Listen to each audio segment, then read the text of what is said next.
out if Melissa McCarthy is a movie star or a fading fad. You're watching Beyond the Trailer's review of Spy. We're giving you a new identity. You will no longer be Susan Cooper. You're Henny Morgan, divorced housewife from Iowa. It's a confidence builder. You really think you're ready for the field? Damn it! Who puts a roof on a scooter? What are you, the Pope? James Bond, Jason Bourne, Ethan Hunt, Harry Hart, Susan Cooper? To be fair, Cooper might be more interested in competing with Austin Powers, but still, the bar is raised pretty high here. In fact, there's a lot riding on Spy all around. First off, Melissa McCarthy needs to prove that Tammy was an unfortunate blip on her box office track record and not a sign that audiences are beginning to grow tired of her shtick already. Tammy, only McCarthy's third starring role since her breakout turn in Bridesmaids, vastly underperformed compared to Identity Thief and The Heat.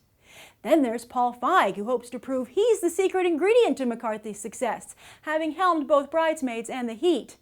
But even more than that, Feig is putting himself on the line here as a screenwriter as well, something he hasn't done since 2003's I Am David, which was not a comedy. Feig was a writer on Freaks and Geeks, though, and truly hopes to prove that he's still got what it takes, especially as he plans to write the upcoming Ghostbusters reboot, which will also star McCarthy. There are also a lot more female comedies these days, since Bridesmaids first impressed in 2011, which means McCarthy and Feig will have to contend with Pitch Perfect 2 and Trainwreck. And while Jude Law and Jason Statham give Spy some much-needed male appeal, will it be enough to lure male viewers away from Entourage and Ted 2? Interestingly, the two most likely to benefit from Spy are Rose Byrne, potentially stealing the show once again after Neighbours, plus UK comedian Miranda Hart, who's making her Hollywood debut. So are McCarthy and Feig running on fumes, or are they simply the new Will Ferrell and Adam McKay? One note sure, and sometimes down, but never out.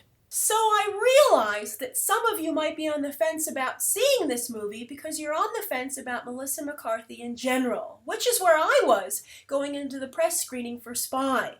But now, having seen the movie, I can assure you it's phenomenal. I laughed so hard while watching Spy, I actually cried. And I'm pleased to report that not all the good jokes are in the trailers. They've saved plenty for the movie, at least so far.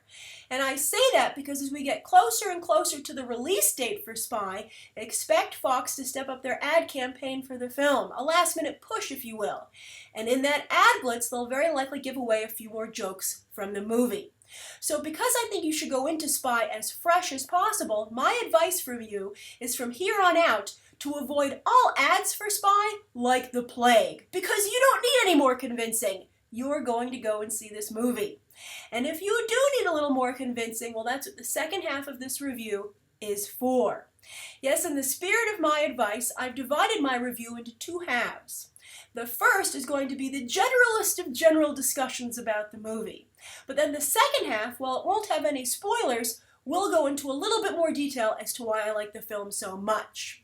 So that's for people who've already seen Spy, or again, need a little bit more convincing, because I do really genuinely feel you should go into this movie as fresh as possible.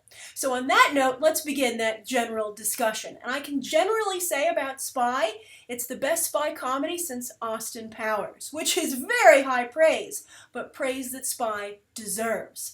It also happens to be the best movie that Melissa McCarthy has ever made, which means, yes, it's better than Bridesmaids. And here's why. There are two reasons. One, they take the two funniest people in Bridesmaids, Melissa McCarthy and Rose Byrne, and put them front and center here. And then the second reason is that men and women here are funny together. Jason Statham and Jude Law are just as funny as Melissa McCarthy and Rose Byrne. In fact, Jason Statham is hilarious in particular. He really stands out here. I mean, we've seen him do things with comedic flavor before, but we've never seen him like this. He is just so good here. I expect a very bright future for him in comedy as a result of his work in this movie. And it's so funny because here's a guy who I think just a few weeks ago had a direct-to-video movie, one of the many action movies he makes these days. They're all the same, and unfortunately, they've become not that good. But he's transitioning his career to where he was in Furious 7 earlier this year, one of the most successful movies now of all time, and then he's here in Spy, just absolutely killing it. So he must have like a new agent or management team or something, because that is a total 180. But kudos to him, because he totally delivers, I feel, in both films, Furious 7 and here in Spy. And I'd also like to note that there's a big debate raging on right now, especially online, about who's funnier, men or women. Can women even be funnier? And it's grown pretty contentious. And I think Spy is a really positive reinforcement of the idea that we all win when we're funny together. So I really like that about the movie. And it pains me that Ghostbusters, for example, is going to divide the men and women up into their own separate films. But more on that in a moment, because I feel much better about Ghostbusters having seen this movie. Because Paul Feig is going to be writing and directing both, and of course Melissa McCarthy is in both. Now, everybody in the movie actually does a very good job. Allison Janney also deserves a shout out. She's very good in her role as like the handler for all these spies. But then I have to say, and it pains me to say this, the one person in the movie who is not funny is Miranda Hart, which is weird because she's so funny in real life and all her other work that she does out of the UK. But here, it's just bad. And it's a combination of, unfortunately, bad material. She has the worst jokes in the movie, but I think it's also on her because I think her delivery is poor. I mean, you hear her jokes or you see them and you're like, anyone would be hard-pressed to make that work. But then you're like, but, Miranda Hart, you didn't even do a good job trying. So that's a real shame, and I hope this doesn't stop her, Hollywood career dead in its tracks. All right, so we're going to move into the more detailed part of the review now. So if you're definitely convinced, click away and then come back here after you've seen the movie. But if you need more convincing, or if you've already seen Spy, let's go on. Now, one of the things I really liked about this movie is how seriously it takes itself as a spy movie. I mean, it's very funny, but it's a serious spy film. From the music, to the globe-trotting, to the action sequences, to the opening credits, to the end credits. And I think that really plussed everything in the movie, that you really felt like you were watching a very funny, legitimate spy movie. But even more than that, it takes the character that Melissa McCarthy is playing very seriously, which is so refreshing. I mean, she has a lot of, personal insecurities, which I think we can all relate to, but professionally, her character is extremely competent. And that makes her someone that you're proud to relate to, because I think we all imagine ourselves, even if we don't look or act like a spy, as someone who would be a good spy, right? Like if someone would just believe in us, we could show them what we had. And that's very much the character that Melissa McCarthy is playing here. Her Susan Cooper is a wonderful movie character, and I legitimately hope this becomes a franchise. Although I have to give credit to everybody. All the characters are very well realized. But it is Melissa McCarthy's movie. She just happens to have an amazing supporting cast. I also really liked the script. Not only was it very funny, it's a very funny movie. The jokes just come fast and furiously. And I don't know how much of it was improvised on set. But, Paul Feig wrote it and directed it, so he's obviously very good at handling whatever, ratio is the scripting to the improv. But the movie works, from a script standpoint, from a writing standpoint. And not just in the humor, but the plot. There are a ton of twists in this movie, and they, again, come fast and furiously. And there was actually one point in the movie where I gasped. I gasped out loud. I was like, I can't believe I just did that, but they surprised me that much. So I'm very impressed with the movie for being able to do that. Usually, because I see so many movies, and I'm sure many of you are the same way, you can see these twists coming pretty far in advance, but this movie got me. Save for one.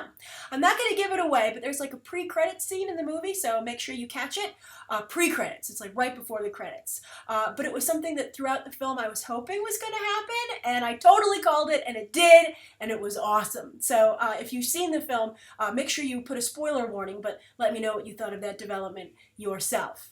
And then finally, I wanted to talk about Ghostbusters really quickly. I think that Paul Feig can definitely handle Ghostbusters. I feel much more confident in that film, not only because of the humor, but also because of how how respectful he was of the genre he was working in. I could see Ghostbusters being like a pretty creepy, scary movie as well, which I think will be important. But I'm really disappointed that the men and the female casts are going to be divided into separate films, because this film shows that not only can men and women work really well together in a comedy, but Paul Feig can direct and write for them. So I hope that Sony will reconsider that decision, especially when Bridesmaids is a huge success, I'm sure. I mean, I asked if it could continue the momentum that Pitch Perfect 2 started for the summer with female comedies, but I think this is just going to send it into turbo drive. All right, now this is my final comment, and I'm a little reluctant to bring it up because I don't want to turn any guys off of the movie, because I think everyone will enjoy this. But I have to note that I think for female audiences, Spy is going to be a little bit more special for us, because it's so refreshing to see a regular, normal, female character, and every woman portrayed as a legitimate hero. She doesn't have any crazy weird quirks. She's not a social pariah, right? She's not accidentally the hero. She's a legitimate hero. And I think that's really wonderful to see. And so my hats off, kudos to Paul Feig and Melissa McCarthy for making this happen. And I can only hope that guys will get their own version of this later down the line, because I think this is a great direction for Hollywood to go in. I think audiences are hungry for it. And the best example I can think of is Indiana Jones, because Harrison Ford gave that character such an underlying humanity, but of course, he has movie star good looks. So I think if we can get a male version of what Melissa McCarthy plays here as Susan Cooper, I think that could potentially do really well too. Maybe for a sequel? I don't know. We already seem to have a great cast, and I don't know if they need it. They don't need to add anybody. But just really an amazing film. It's a great film. It's a hilarious spy comedy, and it breaks barriers. So what more could you want? It breaks down boundaries. So thank you so much for tuning into my review. I hope for those of you who are on the fence, I finally convinced you. This is a great year for movies, boy. Wow. This 2015 is going to be a year that clearly produces movies that we'll be remembering for a long time. Kingsman, Chappie, Mad Max Fury Road, and now I believe Spy deserves to be on that list. All right, thank you for tuning into my review, and you can check out some other episodes right now.